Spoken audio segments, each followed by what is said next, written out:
Welcome, everybody. Thank you for joining us today. We're delighted that you're here.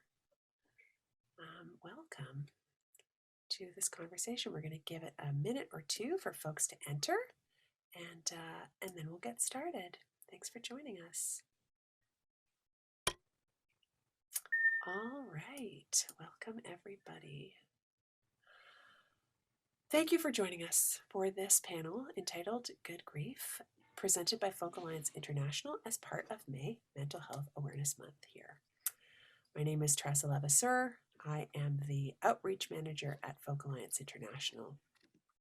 Before we begin the conversation, let's all take a moment to acknowledge that we are joined today by folks from around the globe using technology that is not accessible to all. We recognize the importance, the complexity, and the difficulty of land acknowledgements in the context of online organizing, creation, and collaboration. We invite you to join in acknowledging our shared responsibility to use this time together well, and for each of us to consider our roles in reconciliation, decolonization, and active allyship, or if you prefer, as I do, accompliship. Further, I gratefully acknowledge that I am joining you from the land of the Haudenosaunee, the Anishinaabe, the Erie, the Huron-Wendat, the Adirondack, and the Mississauga nations. And we invite everyone to share their own land acknowledgement in the chat box. We hope that you'll also share thoughts and observations in the chat. If you have questions, I would suggest you share those in the Q&A box. It makes it easier for us to track them and make sure we're answering them. But you do you. It's located on the toolbar on the lower part of your screen. And if you would like to access closed captioning, that's available to you as well via the closed caption function on the toolbar. If you prefer to access it as a live stream, I'm betting that my pal Jared will actually copy and paste that into the chat, the location that you can access the live streamed captions. This panel will be available for viewing on Folk Alliance's YouTube channel, as well as our website, about 48 hours from now, including a transcript. And without further ado, it is my great pleasure to introduce the moderator of today's discussion, Melanie Brulee. Bonjour, mon amie. Hello, thank you. Thank you, Tressa, and thank you everyone for being with us today.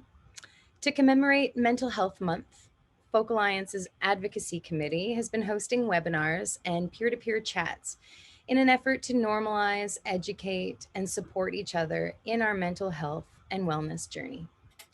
We've gathered here today to discuss an important and very sensitive topic, grief.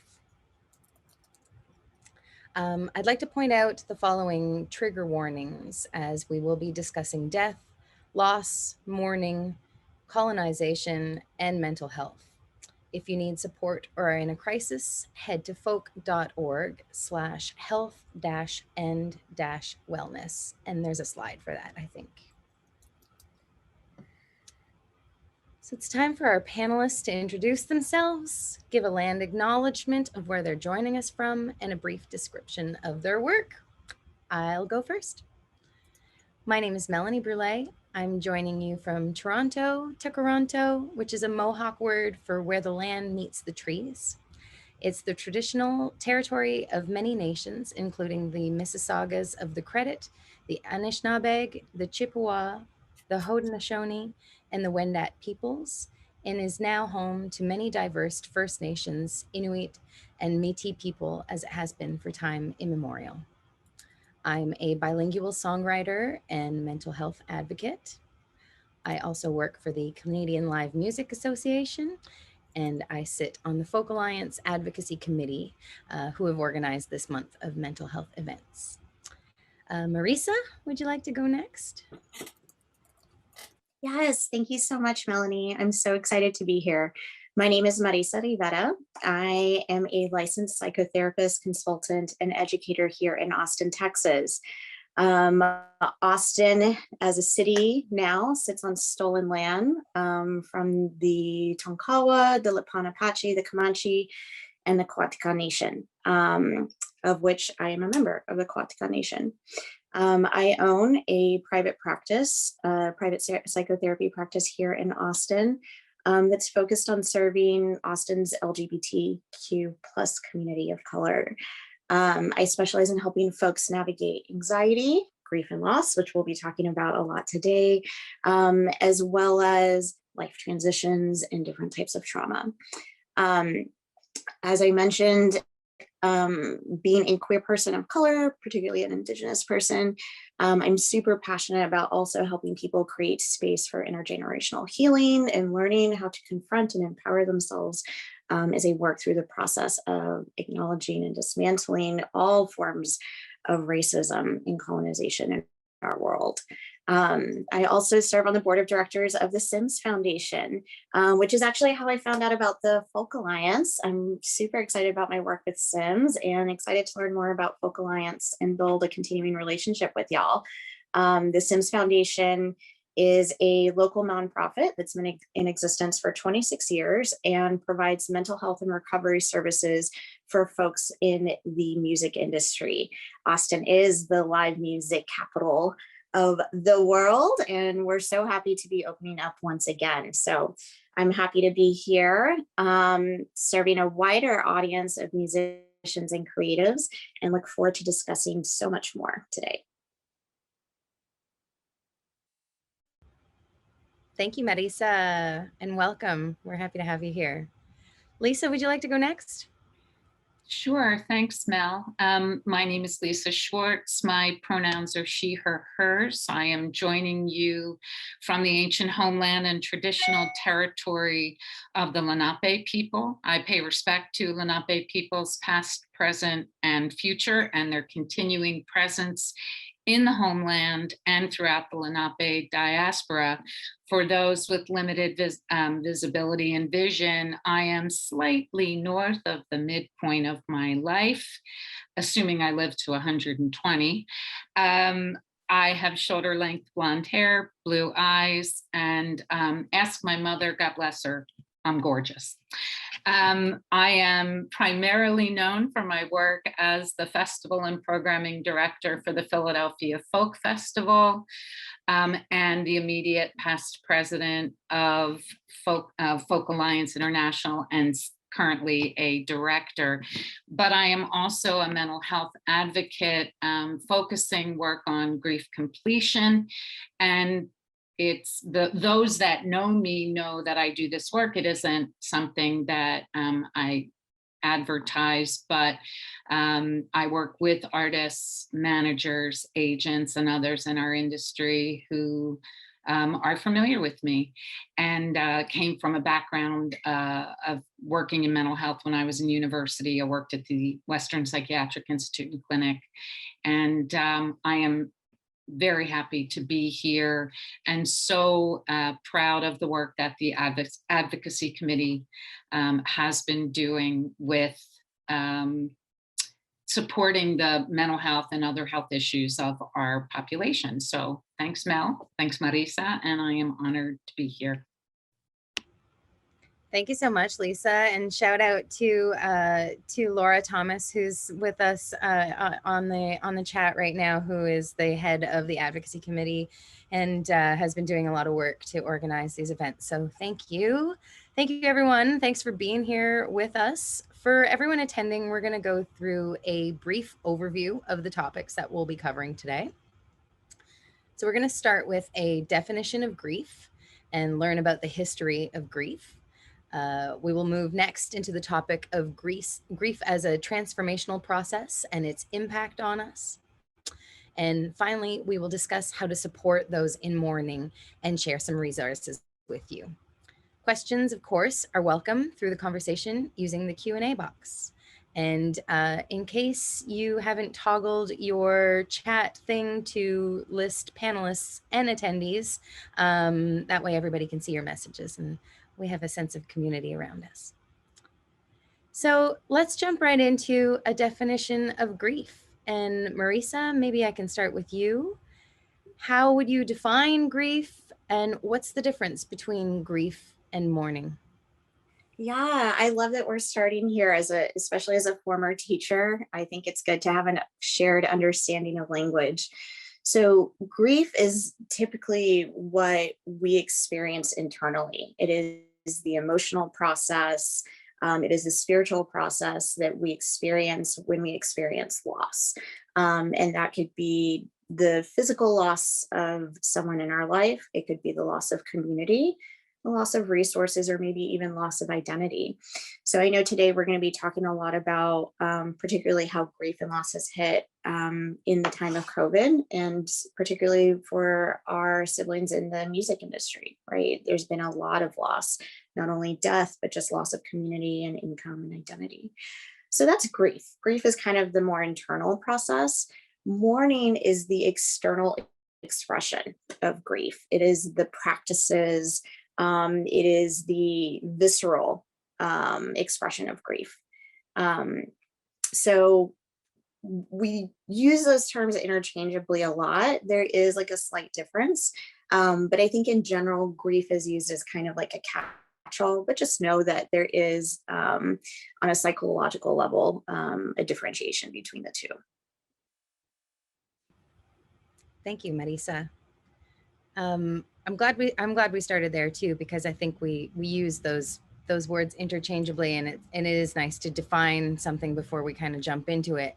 And another part of defining something, I think, is talking about the history of it.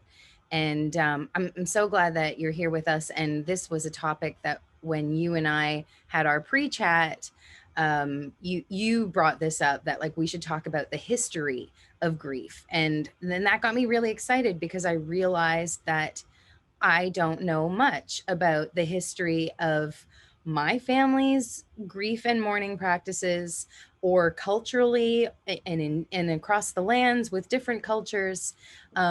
So maybe I'll start with one question at a time on this one, and ask you what is the history of mourning, and specifically, can you talk about our lost connections with mourning practices? Yes, absolutely. This is something I nerd out about all the time. If you catch me at a cocktail party, I'm probably in the corner talking about this. So just heads up to anybody that meets me in real life.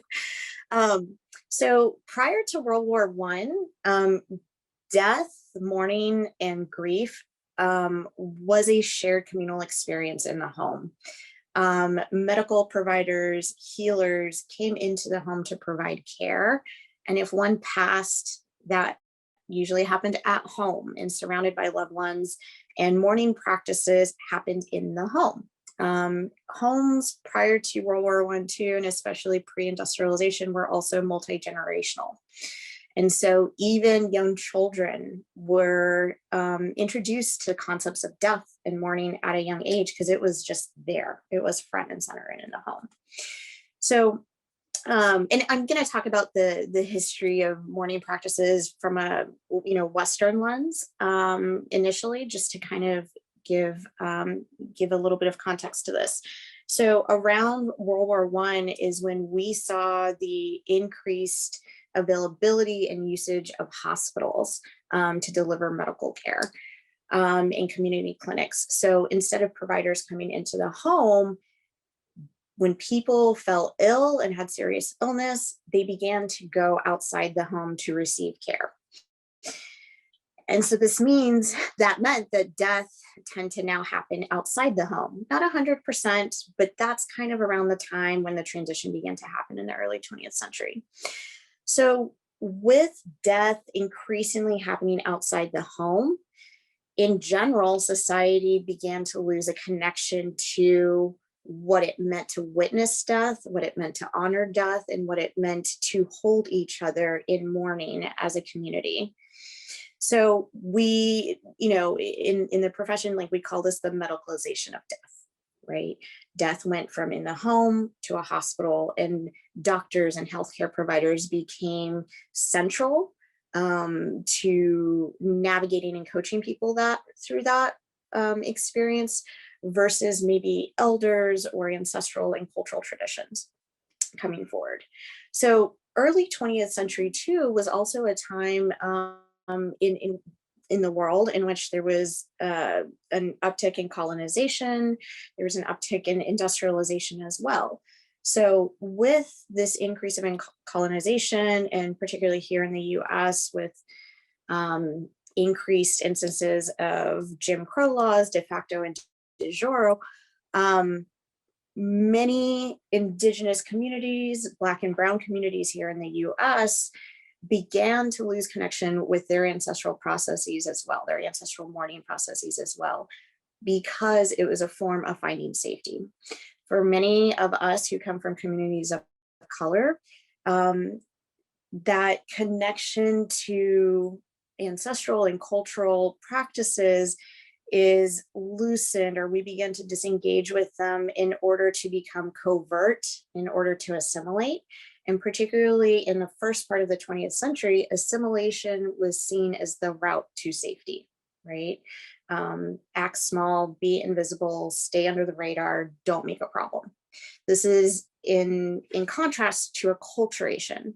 Acculturation means that you keep aspects of your culture and learn how to be in relationship to the majority culture, right? Assimilation means that you abandon your culture of origin in order to just assimilate to the culture of majority, right?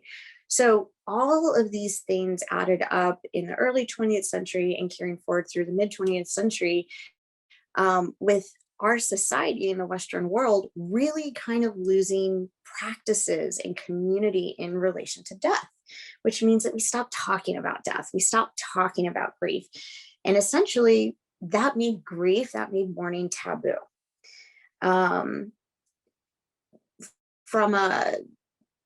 an academic level too, we saw a similar process happening. So within the field of psychology in the 1960s, you have John Bowlby, and he described grief as a predictable orderly pattern, something that's linear, right? By the late 1960s, you have Kubler-Ross introduce the 5 stages of grief. So again, this is a linear model of grief that dictates you do this, you do this, you do this, do this, and then you're done. And if you don't move through those stages nice and neatly, well, guess what? You have a problem and we need to pathologize that, right? You have complicated bereavement, right? To use a clinical term that we find in the DSM. So we have this medicalization of death. And at the same time, in research and in clinical practice, we also have the pathologizing of grief and mourning, right? It needs to be linear, and it needs to be nice and neat, and it needs to be contained, right? We began to move away from that in the field of psychology, starting like in the 80s and in the 90s. And that's when we shift to a more process-oriented model that really just goes back to tapping into what ancestrally and culturally many, many cultures already knew, right? That death and mourning is not a singular point in our experience as humans, but rather something that is transformational and continues to impact us on many levels throughout our lifetime.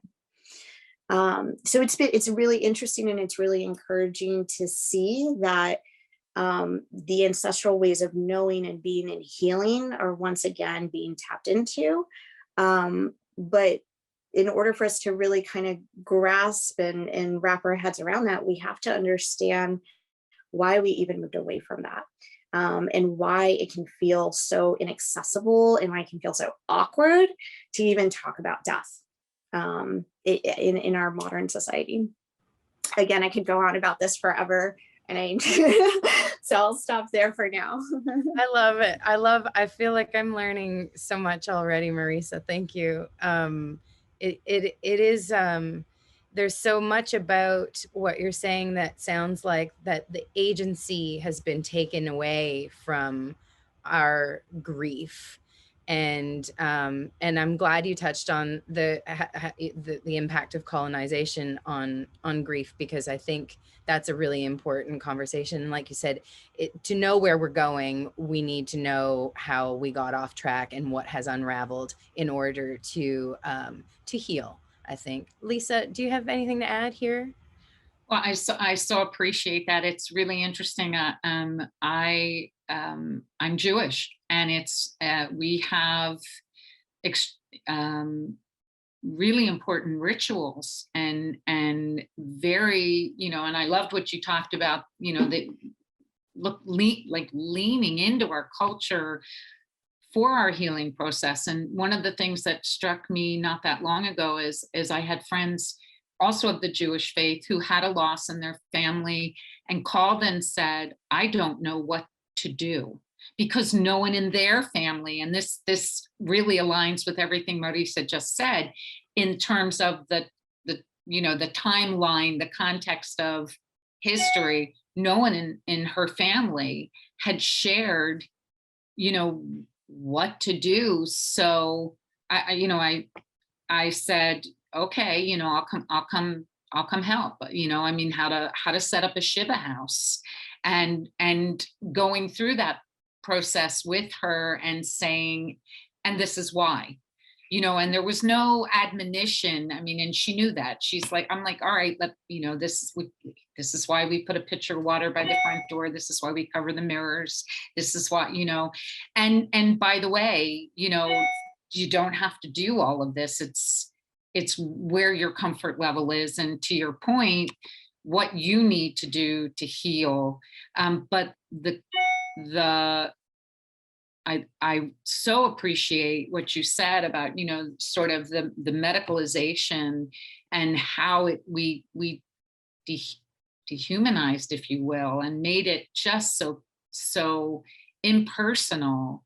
The absolute honor and blessing of being able to help someone, shepherd someone, help another person understand that process of that part of the life cycle is extraordinary.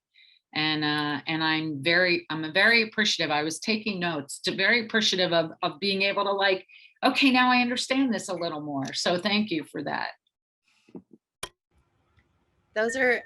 This is such a great discussion, and thank you both for your input. And I have so many personal questions for both of you about the traditions, and the rituals, because I like that. And I think that is a way to build community. And that's exactly what we are realizing that we have moved away from.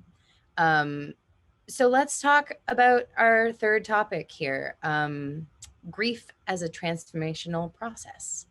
So now that we're heading into this topic, grief as a transformational process, I'd like to throw this question just to either of you, whoever wants to get this topic started. But let's start with, what's the impact of grief on our emotional needs? Yeah, I'd love to share a little bit more about this. So, a lot of times when we hear the word needs, and particularly at the intersection of psychology and counseling and therapy, we think of Maslow's hierarchy of needs, right? Outside of that, another set of needs that we have are emotional needs, just our basic emotional needs. And those are a sense of belonging, a sense of acceptance, attachment, and then self-knowledge, meaning that we have a cohesive narrative about self, right? So when we experience loss, oftentimes each one of these emotional needs is hit in different ways. And depending on the type of loss too, one may be hit more than others. So thinking about, what we have collectively experienced around the world in relation to COVID, right? We have the loss of human life. We have the loss of community, and that can be interpreted as either like in-person community. A lot of people experienced isolation especially if they did not have access to technology, but also community, like spaces of community healing, right? In addition, to being a therapist, I'm also a yoga teacher and I'm a dancer. And I gotta tell you, I did all the Zoom things and it just was not the same. And it really, now that that's starting to open up again, it's really heightening this fact that clinically I knew, but now somatically I'm really feeling in my body the difference it is to be in communion with people in person, and particularly in creative ways, with music, with dance, with movement, with art. So when we experience these things and our needs take a hit, particularly acceptance and belonging, that leaves us vulnerable to the more kind of clinical aspects of grief, which are anxiety, which are depression, lowered mood, inability to function maybe in a professional space or to show up even for family. So that's how it hits our needs. And I think if we particularly stay with a very linear, rigid model of how we're supposed to mourn, it also invites a lot of shame if we feel like we're somehow not meeting up to par. We're not up to par, like we're not processing fast enough, right? So then in addition to these emotional needs, these 4 emotional needs taking a hit, then that shame kind of hitches a ride as well. It's what I call like the second arrow. The first arrow is actually experiencing the loss and the grief. And then the second arrow is the shame that often hitches a ride when we feel like we are not processing our grief in a timely fashion or in the way that we're supposed to. Right. So that's why conceptualizing and really holding space for grief to be amorphous in a way, and to hold a wider container for grief, and to welcome community into helping hold that container for grief is incredibly important, because it allows us to be more flexible with ourselves and with each other as we navigate these huge changes. Yeah, that's interesting that you say it like that, because I really resonate with that. I lost my father when I was young to suicide, and grief is not linear for me, and there is a lot of mud. I like to say there are questions always with grief and death and loss, and then with suicide there's a whole layer of mud that is really difficult to swim through. And the acceptance of that, and the forgiveness of that, and the acceptance that you're not going to get answers to questions that you really, really want, and so that, I mean, that alone is a lot of self-reflection and a lot of getting to know yourself and where your boundaries are, and what's okay, and allowing yourself, like you said, to feel those things, and to go at your pace. And it's something that totally, I mean, like, there are days where I'm like, this is, I mean, I talk a lot to get through things. And so I talk to people, and sometimes it's like, whoa, too much information for folks, but I'm like, well, this is how I'm dealing.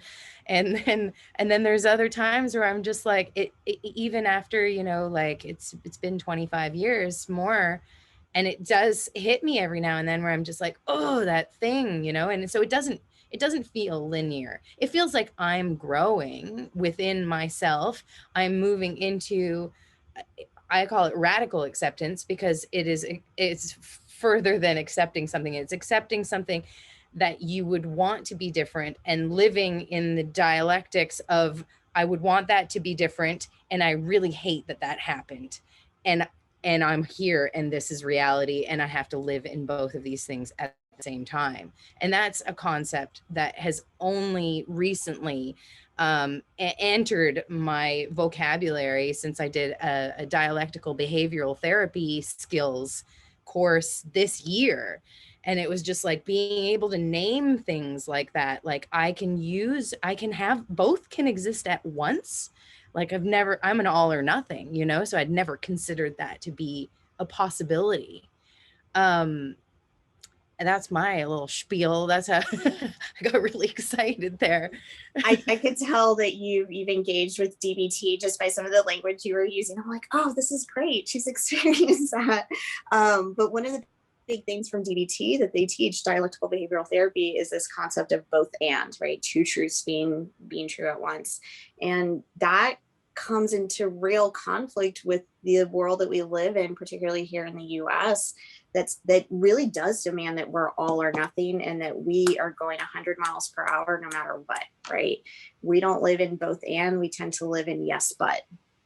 Yeah. And so that's that in and of itself. Like, I don't like to paint grief as like a silver lining kind of thing, but it is something that can really help transform our relationship with self, as well as our relationship with community and with the unknown. Death is the greatest unknown, but we have different encounters with unknowns throughout our life as we go through several other kinds of transitions. So that's really kind of the transformational piece that death and grief and mourning can offer when it's given this expansive space and when it's held in community. Right, because it's the surest thing. It's the only sure thing. And so I'm so grateful that, you know, that we have people like you, Marisa, who are helping us through this. Lisa, that there are people like you who are community based, that are like holding that space and holding people through this process. This is what we totally need more of, and safe spaces to talk about it, to reconnect to community through grief. Lisa, I'm going to throw this next one to you. Grief has been described using countless images. What's one of the images that resonates the most with you in your experience? Well, you know, I have this thing. In fact, I've written in Sharpie on a piece of paper taped to my wall, and it says, some things in life cannot be fixed. They can only be carried. So for me, and any of the work that I've done, grief is a tapestry bag. It is embroidered with a myriad of things, because grief is, and how we feel about grief or is a mirror. It's all embroidered together and then inside of that bag. So when I work with someone, I either help you carry it if you trust me enough, or help you unpack it when you're ready. So for me, it's grief is this tapestry bag, and it's you know, and grief is good until it isn't. So and you know, and having someone like Marisa, who's really an expert, can maybe see that much more clearly than, you know, because she's not immersed in it. She's there to just be that sort of North Star, if you will. When I work with someone, I'm walking it right with them, and it is you know, it's you got to get in that bag, and you got to decide what you need to keep and what you're ready to get rid of. I love that, Lisa. That's so beautiful, that image. I saw it right in front of me as you were describing it. I think what you were saying too about walking beside someone, you know, as a clinician who's definitely informed by liberation and decolonization, I do have a lot of learning and I do have a lot of practice in this area. But when it comes to working with folks and their grief and their experience of loss, I'm not stepping into that role as the fixer, right? Because in my mind, grief is not something to be fixed, like you said. It's something to be witnessed and held in communion with each other. And so that's kind of how I see grief, or the image that comes to my mind is kind of like oh man, I don't know if y'all remember this, but I was in school in the 90s in elementary school, and those big like inflatable balls and that you would use during recess. And some days that ball's going to be fully inflated and feel really big and awkward to hold. And sometimes it's going to be more manageable because it's a little bit deflated and it's easier to hold. So when it feels really big, I feel similar to you and your tapestry bag. My job is simply to help like support someone as they hold that and remind them that it's not always going to be that big. You know, it comes and it goes, and reminding people too that it tends to particularly be present at anniversaries, whether that's anniversaries of death or birthdays or anything like that. So yeah, I love that, Lisa. I'm so glad people are out in the community doing this work too. I love the tapestry bag. I love it. Lisa, do you have anything else to add before we move to the next topic? No, please. Thank you for that. That was great. Y'all are so beautiful. Thanks for being here. So this is a great time to talk about about supporting our loved ones in mourning. Our loved ones, our acquaintances, our colleagues. I mean, grief is something that everybody experiences, and I think, like I said before, having these open topics that bring it into, you know, kind of get rid of that, well, once you cross that line where you come into the office, you need to leave your stuff at home. Like, there's actually a way of being community based and caring and still getting work done and still supporting people around us. So I think, especially in times now where we are online a lot, where we don't have that physical hugging, where we can't just cross a border, you know, cross a town, whatever it is, and go and see someone. So how, Marisa, I'm going to throw this to you. How can we best support folks in mourning, especially right now in these unprecedented times? Yeah, I think two things come to mind. First, I think in particular to grief related to death, one of the questions that I emphasize when I train other clinicians is to start by simply asking folks what their beliefs about death are. And you'll actually be really surprised to learn like how little people have the opportunity to even answer that question. You know, I think as a society, we make a lot of assumptions, particularly if we have maybe a shared ethnic identity or religious or spiritual identity with people. We just kind of assume like, oh, well, they must believe like what I believe. But even within community, there's a lot of differences. So just creating a space for the person who is aggrieved to say, well, this is what I believe, because from that point, that then informs the conversation and what kinds of sharing or what kinds of space they may need, right, as they navigate mourning. It also creates space for a person to say, you know what, I really don't know, you know, and all of those answers are completely appropriate because, like you said, Melanie, this is the one thing that's for sure, but it's also the one thing that we really don't know anything about. You know, what comes after our physical death. So that's one question that I always encourage, particularly clinicians or death doulas or just anybody that you know, tends to be in a supportive role in communities to lead with, is like, well, tell me a little bit about like what your beliefs are about death. Start there, because that'll give you a lot of information to start. I think generally the other thing that I try to teach folks about is to be mindful about when offering comfort. Are you offering comfort for self, or are you offering comfort for the person who's aggrieved? So often we will say pat phrases like, well, they're in a better place, or maybe we don't say anything at all, or you know, well, we can say something like, well, this is part of the plan, and you know, they're not in pain anymore, or anything like that, right? And a lot of times those phrases are really designed to kind of lessen our own discomfort, whether we're also in the grieving process, or simply because like we're not comfortable talking about death, right? And so we'll kind of shoot out these phrases that aren't actually like, most of the time they're not usually very helpful for folks who are actively in the process of grief. So that's something I invite people to be mindful of. You know, not making assumptions about another person's experience, and rather just like making space for them to express or not express. And for that, to also hold space that that's going to change from hour to hour, or day to day, or month to month, as a person goes through this process. Just take a deep breath, and just for just a second, ask yourself, like, am I saying this to comfort myself?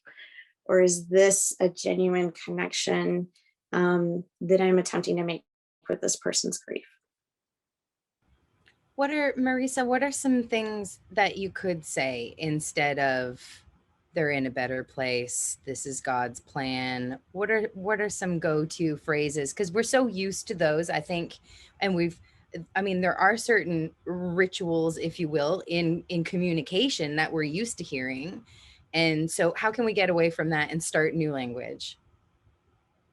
Yeah. And I'm actually, I don't think I have two monitors right now, but I'd be happy to send out a really wonderful booklet by the Christie Center, which is a grief and loss organization, a community organization here in Austin. But they have a wonderful PDF guide that has like these phrases that tend to be said, why it's not such a good idea, and then it has like an alternative to consider. So saying things like, well, this was God's plan, or, like they're not in pain anymore, that's again making an assumption about belief. Come back to what is present and in front of you. This must be really hard for you. I see that you are sad. I see that you miss them a lot right now. Really, you're just kind of reflecting what's in front of you rather than grasping for these colloquialisms or metaphors for death, because metaphors don't mean shit. Sorry, but metaphors don't mean shit when you are the person trying to navigate a funeral or will or your own sadness and your own grief. So things like that, saying, I know just how you feel, even if you've experienced a similar thing.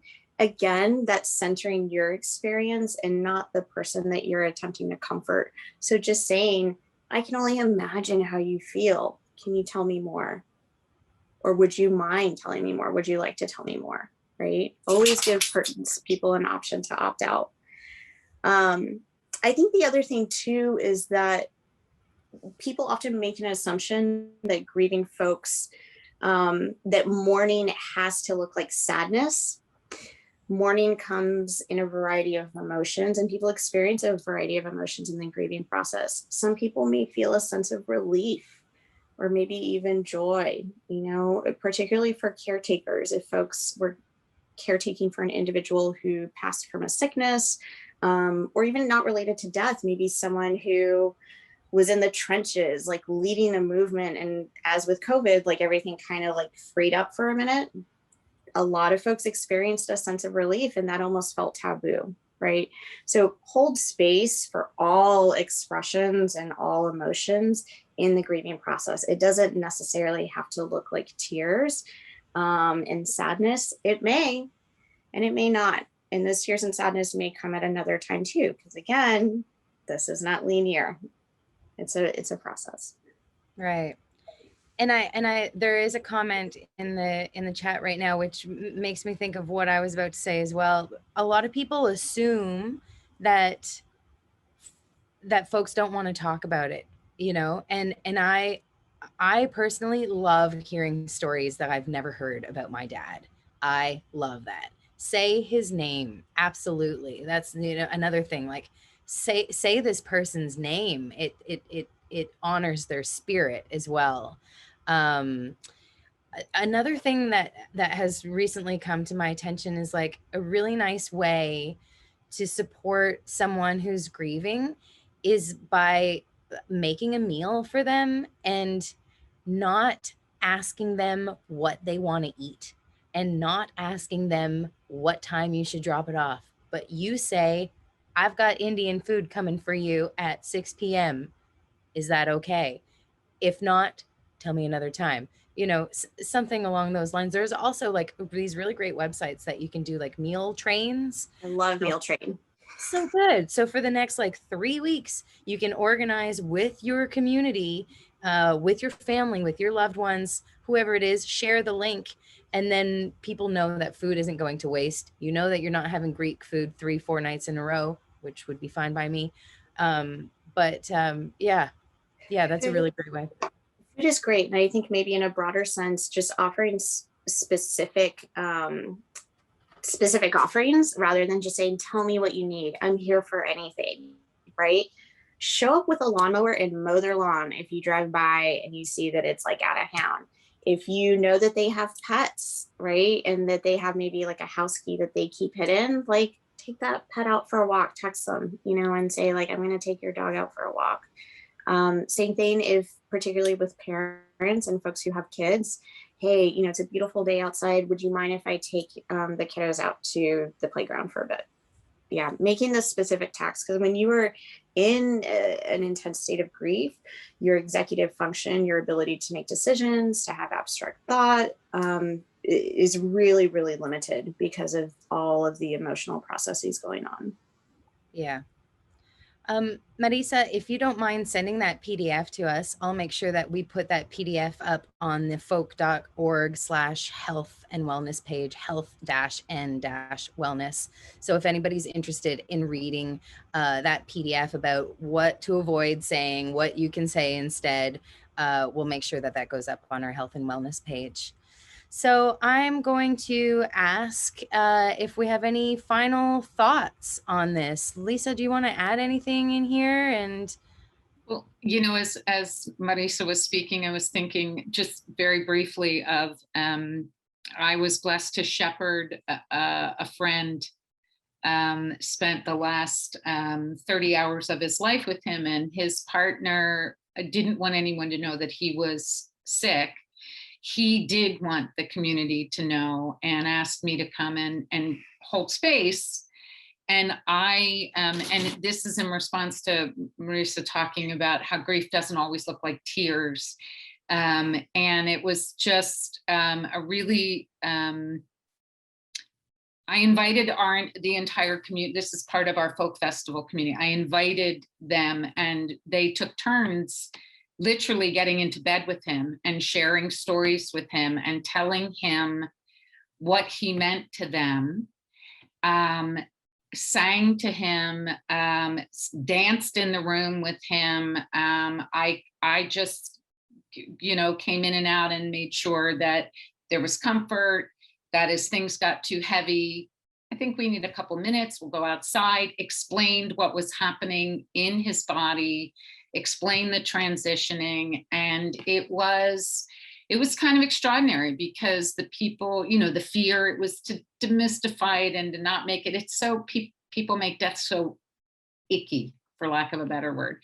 But I so appreciate what you were saying, because there was laughter in the room, and that, and he left us listening to laughter and dancing and music, and his name and his partner, who all he said to me, I said, what do you want from me? What is it? And he said, I want you to help me ride this wave and make sure that my partner is neither afraid nor alone.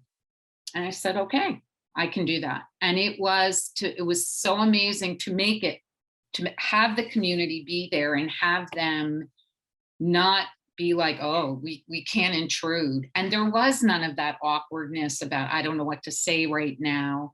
We had a moment, it was very, you know, there were tears, but there was also like that, this was Larry's favorite song, and I sang this to him, and da da da da da, you know, and people told jokes, and it was just, I was so appreciative of that space being there for him, allowing him, giving him permission to give himself over to what was happening, and knowing that he was riding the wave and his partner was neither afraid nor alone.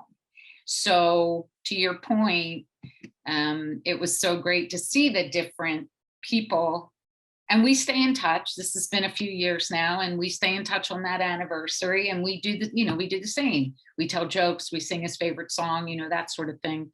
We say his name. Thank you, Mel, for putting that in the chat, because that's so important. And that's another ritual. Yeah, and you know, just to go off that a little bit more, and I know we have a question in the Q&A, but things like movement and music and singing are actually really important in processing trauma and processing grief, because it engages our vagal tone as well as bilateral stimulation in the brain. which makes it easier for the brain to process trauma and to process emotional dysregulation, right? So our ancestors maybe did not have the technical terms for that, but if you look at all of the different cultural traditions around the world, like ancestral cultural traditions, a lot of them involve these things as a form of healing in the face of death, right? And in grieving. That kind of touches on the question, actually, Marisa. Laura is asking, any thoughts on unresolved grief, whether it's your own or someone else's? Divorce, loss of job, loss of relationship, loss of place. I am going to say that I think we have about 3 minutes, so give her. Yeah, I'll try to make it quick. So, I've been talking a lot about the importance of community. It is also important to seek professional care, particularly if you find that your ability to function in relationships, in your social world, in your professional world, or even at home, just being able to take care of yourself. If your ability to function in those areas is suffering, for more than a couple of weeks, and even with the supportive community, please seek care from a professional, whether that's a therapist or maybe someone in a religious community who can help you, direct you to that space, or maybe engage with you in a spiritual process around that. Talk about it. I think that's the biggest thing. If you find yourself thinking about it a lot, take that as information and a cue from your body, from your nervous system, that something needs to be metabolized. A lot of times we keep things in our body because, again, we feel like this shame and this pressure that we're just supposed to have it figured out and we're supposed to be better. So do not deny the power and the strength and the knowledge that lives in your body and in your nervous system.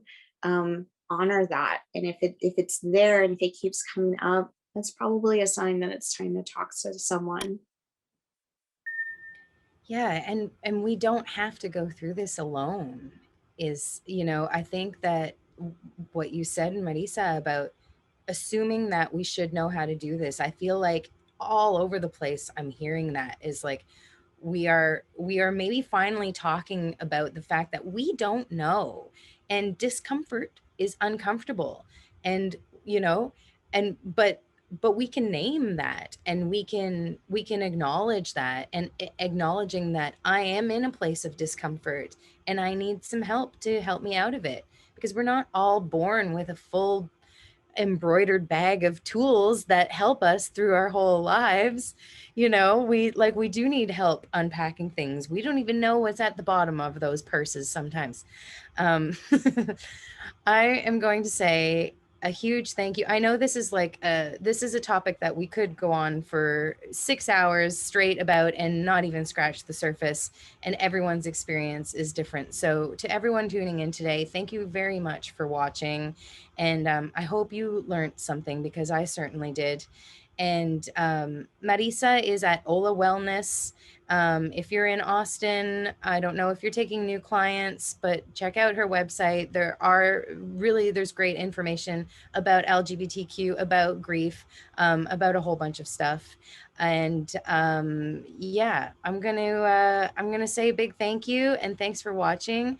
Thank you to Folk Alliance for organizing this. Thank you to the Advocacy Committee and Laura Thomas for working so hard for us. And I'm going to pass it back on to Tressa. Thank you, Melanie. I was going to thank everybody, but you did it. This session will continue to be available as a recording on the YouTube channel, Folk Alliance's YouTube channel. If you'd like to support our work, please consider becoming a member of Folk Alliance. You can do so by visiting folk.org/join. Huge gratitude to this wonderful cohort of panelists. Stay kind, stay connected, community. We will see you all next time. Goodbye, everybody. Thank you.